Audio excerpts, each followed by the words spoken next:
Coming up at halftime, we remind you once again that we're going to check in with Jonathan Coachman in Orlando. He'll have stats and scores from around the NFL as we reach now, hard to believe, the halfway point of the season. Time flying. It certainly is. Time to get the sweaters out, my man. Just what you want on a first down run. Call it 8 yards, and it's 2nd and 2.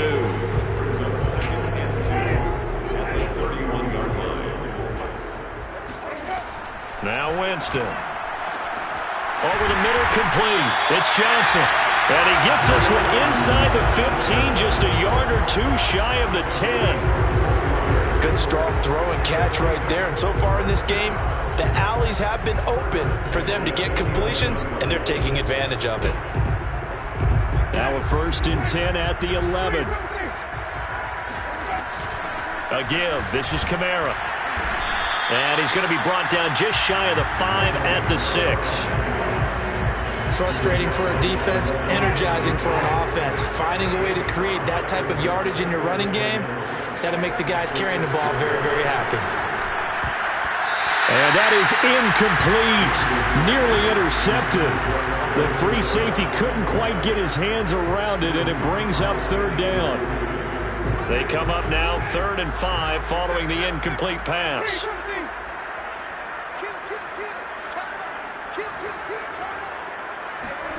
Winston.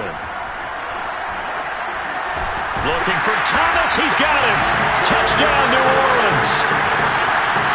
3 touchdown passes now in the ball game for Jameis Winston. And the Saints now add 6 to their lead. And that's certainly an important score right there because they gave themselves a 2-score cushion heading towards halftime. Now you got to force the other team out of their comfort zone, and it changes the way you approach the second half as well. How you want to do things on offense, and your defense feels much better too, having that lead. After the touchdown, Lutz to kick it off.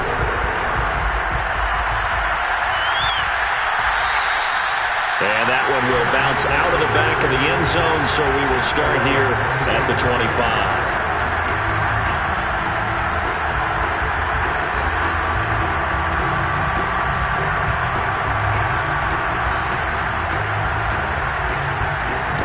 The Bucs offense set to begin their next possession.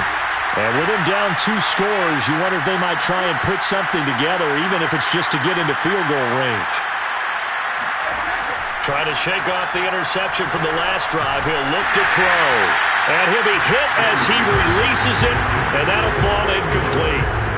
Well, Charles, you talk about this offense this week 8 of the 2021 campaign. Now, normally this would be the halfway point of the season, but as we all know, it's now a 17-game regular season. And because of that, seems like now maybe more than ever, getting your open week to occur later in the season, that could be a pretty big advantage.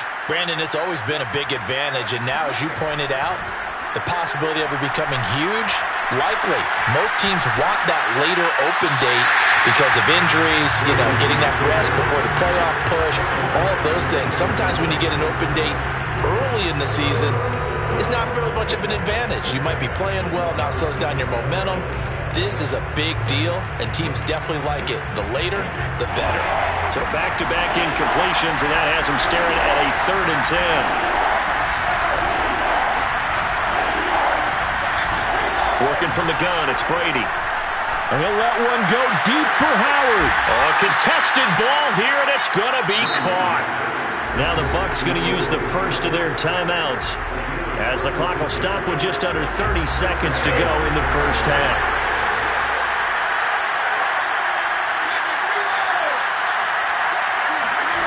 Again, it's Brady.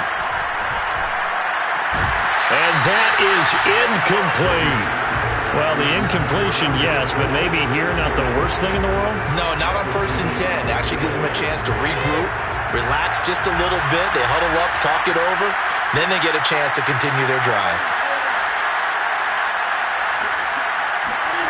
Throwing again on 2nd and 10. Brady. Oh, look at the juke.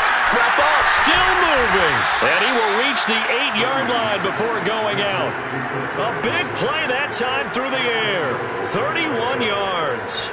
Well, make that now 2 completions for him on this drive, and these aren't ordinary completions. They're big ones. Yeah, these are the types that make a secondary talk to each other and not in a good way.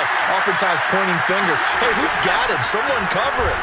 That type of indecision. And he's into the end zone for a Tampa Bay touchdown. Leonard Fournette as the first half is winding down. And the Buccaneers are able to cut into this lead in the final seconds of the first half. Point after by Lambeau, up and good. And that'll cut the lead down to a touchdown. So not much time to speak of remaining in this first half as the kick's away.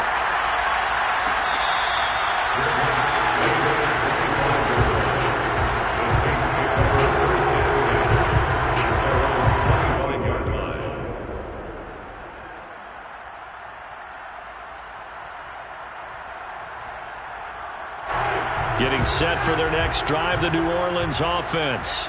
And with a 7-point lead, they'll likely look to take this to the locker room and not really press the issue. And he'll be stopped up at the line of scrimmage with a flag down. Let's check on the call. That one on the guard, Cesar Ruiz.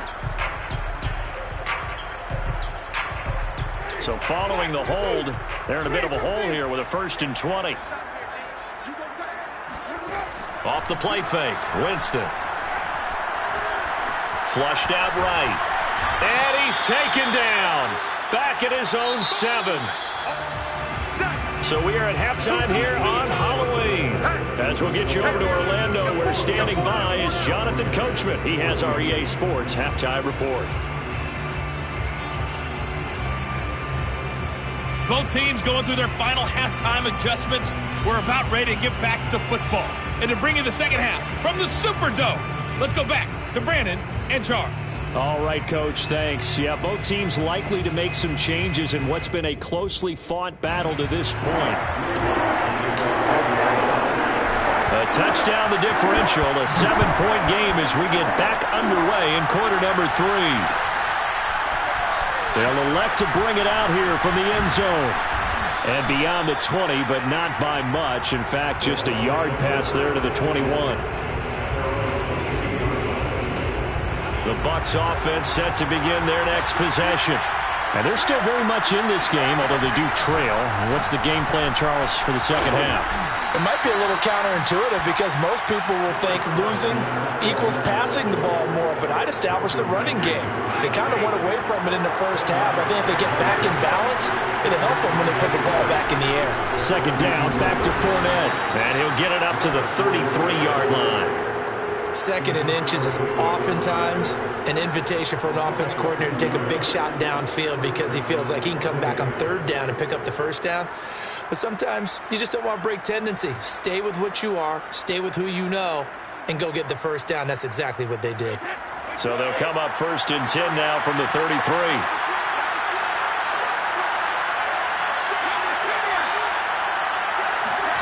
To throw is Brady.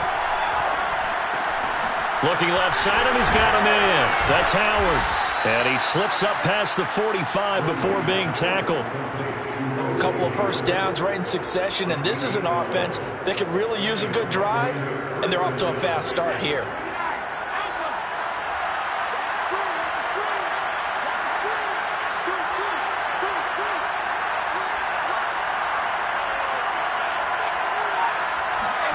On 1st and 10, here's Brady. It's complete. He's got Gronk. And he'll be pulled down as a penalty flag will rein in as well, and that would appear to be a face mask. So they'll take the yardage and tack on 15 more for the face mask. Talk about a play that absolutely costs you in the end. Just trying to do your job, right? Trying to get him on the ground. Next thing you know, they'll march off another 15 against your squad.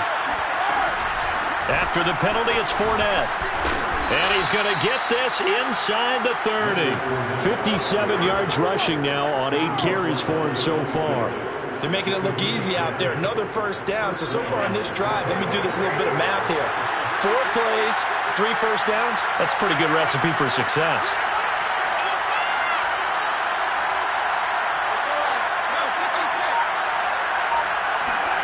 On 1st down, Brady. Flush to his right. Throw right side, taken in by Godwin. And he will reach the 5-yard line before going out of bounds. That's a big league job there of getting out of the pocket, not panicking, and just buying himself some time. Then he made a good, accurate throw to set up first and goal. And that'll get him halfway there as he takes it from the 6 to the 3-yard line. Defensively, they must have been expecting a pass. They were in the dime look out there. I think maybe they were deciding to go with speed on the field rather than bulk. I'm with you, a little bit surprising. But they wanted people getting to the ball as fast as possible. The lighter, shiftier defensive backs allow you that opportunity.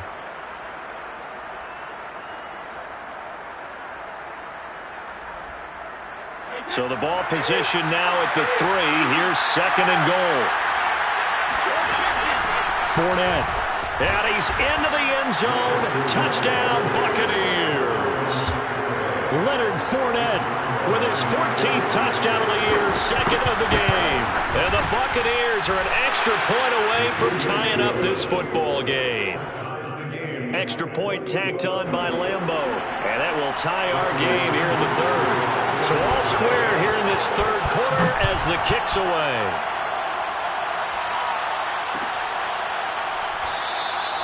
No return there for Harris, and the drive will begin at the 25.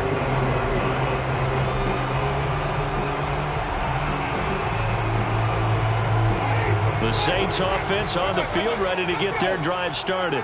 Their halftime lead now evaporated. We're back to level following that touchdown a moment ago. And that shouldn't change the mindset a whole lot from an offensive perspective because they already knew this was going to be a hard-fought game. Now they just need to go out, execute their game plan, and keep moving. So from the 39 now, they'll come up on a 1st and 10. On the ground, Kamara. And he'll be stopped right at midfield. Most of their damage has been done through the air. I mean, they've rung the bell 3 times with passing touchdowns, but guess what? Ground game has not been neglected. Nice little burst right there. Winston now from the 50. Escaping the pressure right. And Nelson's got it here right side. And he's got this down to the 35. Well, it certainly doesn't matter if it's been through the air like on this play or on the ground. I don't know what's going on with this defense. In a sense, they've been AWOL on this drive so far. 3 plays, 3 first downs given up. They've got to find answers, and they've got to find them quick. Credit him with a 1-yard gain there to make it 2nd and 9. Yeah, things were pretty stacked up there in the middle of the line. A lot of bodies, not much space. I think ultimately he was fortunate to get anything out of that run. On 2nd and 9, Winston. Well, he tries to force it in, and it's intercepted. Picked off by Levante David. And the Bucks are going to take over at their own 28-yard line. All right, Brandon. Normally when you hear about guys making 2 interceptions in the game, you're thinking must be a free safety, maybe a corner. How about getting 2 picks out of one of your linebackers? Again, he's just in the right place at the right time. That's another great play to come away with the football. The Bucks offense set to begin their next possession. Able to shake free for about 7 up to the 35. And there we saw one of the downsides of blitzing during a rundown because sometimes you get out of your gaps. You don't fit the run quite as well because you're headed towards the ball carrier with abandon. A good run got 7 on first. Here's 2nd and 3. They'll run it again with Fournette. And this defense not giving him anything there. Maybe a yard up to the 36. The good run on first down followed up by a not-so-good run on 2nd down. Now let's find out if they're going to stick with the run here on 3rd down. A lot of people would love to see some play action here. I say go with your best running play over your best blocker. And for the Saints here on 3rd down, an extra defensive back on the field.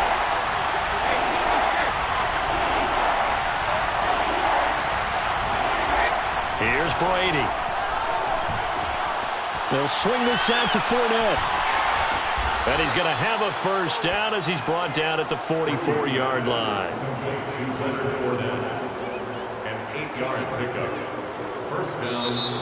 Back now here live in New Orleans.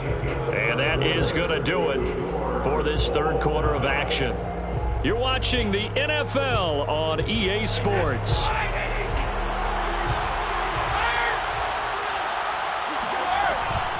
Fournette, a first down carry. And he's going to take this ahead for right around 3 yards, but no more than that. Second down.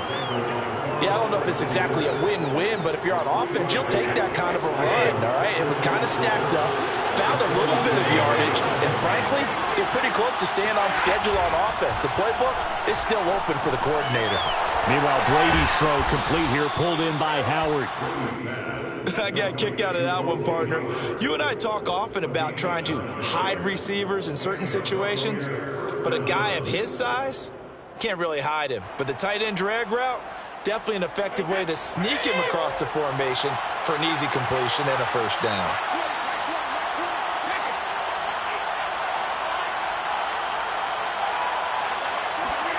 Brady now on first down. And he's taken down here by the Saints. Credit that sack to Marcus Davenport.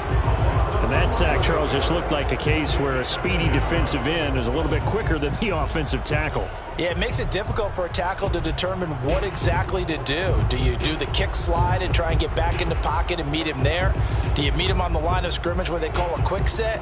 In any event, right now, he's having his troubles.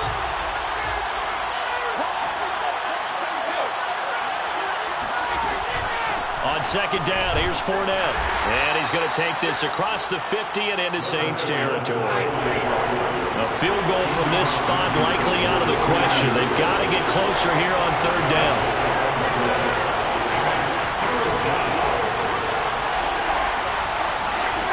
Now Brady. It's caught by Mike Evans. And he is going to have a Bucs first down as they're able to get the third down conversion. And partner, in a tie game in the fourth quarter, you and I both know in the NFL, that's when you lean on your stars, and he came through with a nice catch right there. Fournette running out of the gun. Heck of a broken tackle and able to work this down near the 23. 83 yards rushing for him so far as his terrific season continues here. At the Saints' 24-yard line.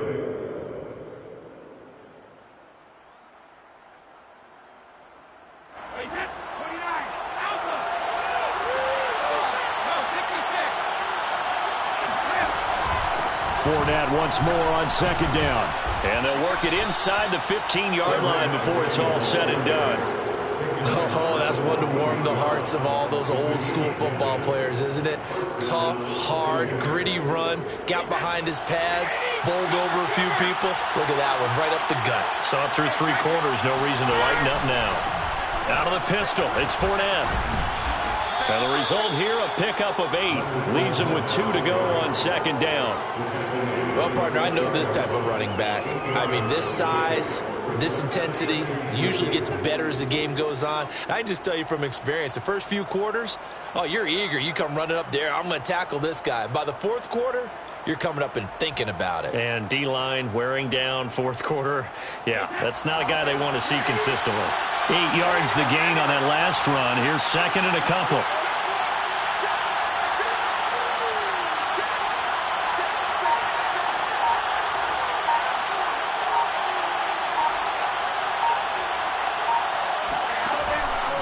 A handoff to Fournette. Showed off the toughness, but still corralled shy of the 5 at the 6. Only a yard on the pickup, so a good situation on second and 2. It's now 3rd and 1. They don't need to run another play here before the 2-minute warning. Let's see if they do it anyway.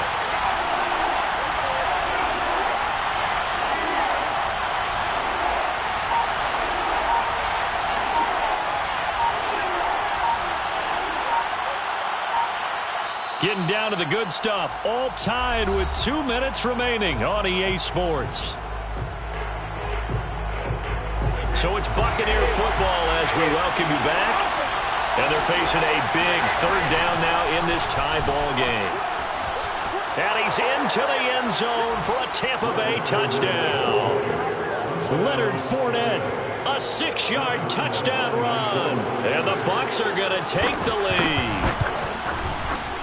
They get one more as the extra point's up and good. And they will take a 7-point lead. Saints 21. Following the touchdown now, it's Bradley Pinion on to kick this one away. Fair catch made at the 25-yard line. The Saints take over first and 10 at their own 25-yard line.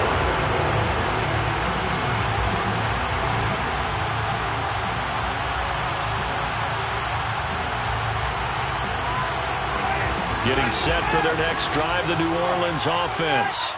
And there are parts of their last drive they'd like to emulate. And, of course, they'd like to forget the inning, the interception. But they did put together, Charles, a nice sustained drive to get him down the field. Yeah, and unfortunately for them, the only thing that matters is part two, right? Because once they threw the interception and finished off the drive, that does them no good to go back and say, well, you know, we had a good one going. Finish things off. That's the only way you can get it done. That's complete to his running back, Kamara. Working with a 2nd and 3. It's a gain of 7. Brings up 2nd and 3. Now Winston. And this is caught. I think he got that with one hand. The Saints going to call the first of their timeouts as they get the stoppage with a little over 50 seconds left to go in the game. The drive continues as they search for a tying touchdown. Here's 1st and 10. Here's Winston. Looking for the end zone. It's incomplete. Took a shot, couldn't connect. Whew, that's certainly not the worst thing. It stops the clock and lets your offense catch its breath and lets us exhale a little bit. Now I expect them to call a couple plays in the huddle so they're ready if a tackle happens inbounds. And inside the 20 before he's brought down. So after the run by Kamara, now another 1st and 10. Winston to throw. And he can't get a throw away. He's taken down. Now we'll get a quick timeout called by New Orleans, number 2, as they stop it with 22 ticks to go in the 4th. They'll come up after the sack on a 2nd and 12. Winston.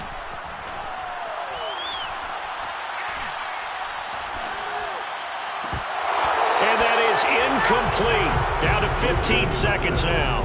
Now we're in the situation where the quarterback's got to take full charge of his huddle. Got to totally command it, make sure all eyes are on him. All focus is locked in. Going to call multiple plays and go over different situations and scenarios to make sure everyone is on the same page. And Jameis intercepted a 3rd time. Picked off inside the 10. And the Buccaneers have just about sewn up this football game. Well, this has been a bit of a tough game to figure out when it comes to him throwing the football. He's got the 3 touchdown passes, but now, Charles, this is a 3rd interception. And those aren't really numbers that you'd like to see balance out in a normal ledger sheet. If you can balance everything, you feel good about your day. But as a quarterback... And he takes it in for the score on the game's final play, so it doesn't affect the outcome, but a little whipped cream on top to their ending. Or as our friends in Bayou country would say, that's a little lagniappe, a little extra on top. So time has run out on what will be a Tampa Bay victory. And it was their defense that really made the statement after the break. They pitched the second-half shutout. Yeah, think about the team that just got vanquished. They did score in the 2nd quarter. Do you think they thought at all that that would be their last points of the game? No, but what a second half. The adjustment, whatever they did in the locker room, it certainly worked. It certainly did, and you're exactly right. Whether it was an adjustment, whether it was just more focus on what they planned to do going in, whether they just played better, whatever it was, it all came together in the second half, and no points were allowed. That's a great way to close them out. So for the Bucs, they run their mark to 6-2 on the year. And they'll be able to enjoy this one through the bye week before they get back at it again. Meanwhile, for the Saints, the loss drops them back to 4-3 so far. And they'll be at home for one next week as the Atlanta Falcons come to town.